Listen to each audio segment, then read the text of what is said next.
This channel does not promote any violent, harmful, or illegal activities. All content provided by this channel is meant for an educational purpose only. মোথাবাড়িতে গোষ্ঠী সংঘর্ষের ঘটনায় ধৃতদের বীরের সংবর্ধনা। Jail মুক্তির পর মিষ্টি খাইয়ে মালা পরিয়ে বরণ করলেন জেলা বিজেপি নেতৃত্ব। গোষ্ঠী সংঘর্ষের ঘটনায় ধৃত 22 জন জামিন পান, আর তাদের পাশে থেকে আইনি লড়াই চালিয়ে যাওয়ার বার্তা দিয়েছেন বিজেপি নেতৃত্ব। অশান্তিতে মদতদাতাদের বীরের মর্যাদা দেওয়া নিয়ে প্রশ্ন তুলেছে তৃণমূল। প্রয়োজনে এই নিয়ে নতুন করে আইনের পদক্ষেপেরও হুঁশিয়ারি দিয়েছে শাসক দল। কারণ তারা চক্রান্তের শিকার, তারা হিন্দু, তারা সনাতনী। এবং একটা অংশ আপনারা জানেন যে মোথাবাড়িতে যে ঘটনাটা ঘটেছিল, এই ভারতীয় জনতা পার্টির চাপেই সেই সমস্ত দুষ্কৃতীদের যারা জেহাদি আক্রমণ যারা করেছিল তাদের গ্রেপ্তার করতে পুলিশ বাধ্য হয়েছিল। এবং সেখানে যিনি মন্ত্রী আছেন তার নির্দেশে পুলিশ প্রশাসন ব্যালেন্স করার জন্য যেহেতু ওদের কিছু গ্রেপ্তার করা হয়েছে, যে এদের কিছু ব্যালেন্স করার জন্য তাদেরকে অ্যারেস্ট করা হয়েছিল। এরকম যদি কেউ দাঙ্গাবাজকে যদি এইভাবে সম্বর্ধনা দেয়, পুলিশের কাছে যদি প্রমাণ থাকে, সোমোটো কেস হবে, দরকার হলে প্রশাসন সোমোটো কেস করবে। কোনো দাঙ্গাবাজের মাথা ভেঙে দিতে হবে, যারা দাঙ্গা করুক, যে ধর্মের লোক দাঙ্গা করুক। মমতা ব্যানার্জি একটাই কথা, যে পশ্চিমবাংলায় কোনোভাবেই দাঙ্গাবাজদেরকে প্রশ্রয় দেওয়া চলবে না।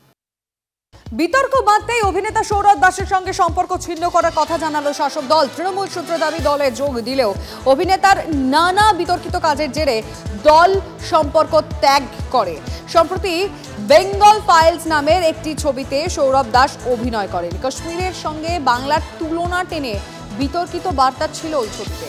একজন তৃণমূল নেতা কিভাবে বিতর্কিত এমন ছবিতে অভিনয় করতে পারেন? ছবির টিজার প্রকাশের পরই এই প্রশ্ন ওঠে দলের অন্দরে। এবার তৃণমূলের তরফে অবস্থান স্পষ্ট করে জানিয়ে দেওয়া হলো, সৌরভ দাসের সঙ্গে তৃণমূলের সম্পর্ক 1 বছর আগেই ছিন্ন হয়েছে।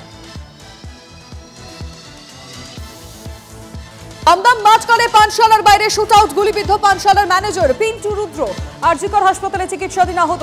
3 রাউন্ড গুলি চলে বলে স্থানীয় সূত্রে খবর। ঘটনায় একজনকে আটক করেছে দমদম থানার পুলিশ।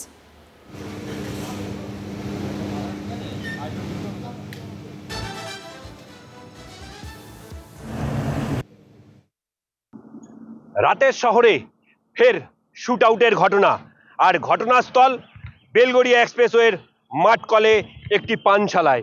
এবং পানশালায় 2 যুবকের মধ্যে বচসা এবং বচসার রাশ কিন্তু আসে এই বেলগড়িয়া এক্সপ্রেসওয়ের ওপর। এবং এক যুবক তার দলবল নিয়ে আসেন এবং ঠিক এই জায়গাটা গুলি ছুটতে থাকে, পরপর 3 রাউন্ড গুলি ছোড়ে। এবং এই ঘটনায় পানশালার যে ম্যানেজার পিন্টু রুদ্র, তিনি কিন্তু ঠেকাতে আসলে তিনি গুলিবিদ্ধ হন। এবং যে দুষ্কৃতীরা এসেছিল এই বাইকে চেপেই এসেছিল, এমনটাই কিন্তু স্থানীয় সূত্র মারফত আমরা জানতে পেরেছি। ইতিমধ্যেই কিন্তু এক দুষ্কৃতীকে গ্রেপ্তার করেছে দমদম থানার পুলিশ। এবং কি নিয়ে ঘটনা সেটা আক্ষরিক অর্থে, অর্থাৎ সিসিটিভি ফুটেজ দেখে সেটি চিহ্নিতকরণের কাজ চালাচ্ছেন দমদম থানার তদন্তকারী আধিকারিকরা। এই মুহূর্তে দেখাবো বেলগড়িয়া এক্সপ্রেসওয়ের এক্সপ্রেস ইন বাড়তি সম্পূর্ণরূপে বন্ধ করা রয়েছে। দমদম থেকে রঞ্জিত ধর, TV9 বাংলা। নজর রাখছি এসএলআর থেকে ইনসাস কারমাইন থেকে AK-40 সিরিজের রাইফেল, গুচ্ছ গ্রেনেড, হাজার গুলি। মণিপুরের 5 জেলায় তল্লাশি চালিয়ে বিপুল মারণাস্ত্রের হদিশ। মণিপুরের ডিজির দাবি, গতকাল রাত থেকে তল্লাশি চালিয়ে এই বিপুল অস্ত্র সম্ভার উদ্ধার করেছে সেনা, আধা সেনা এবং পুলিশের যৌথ বাহিনী।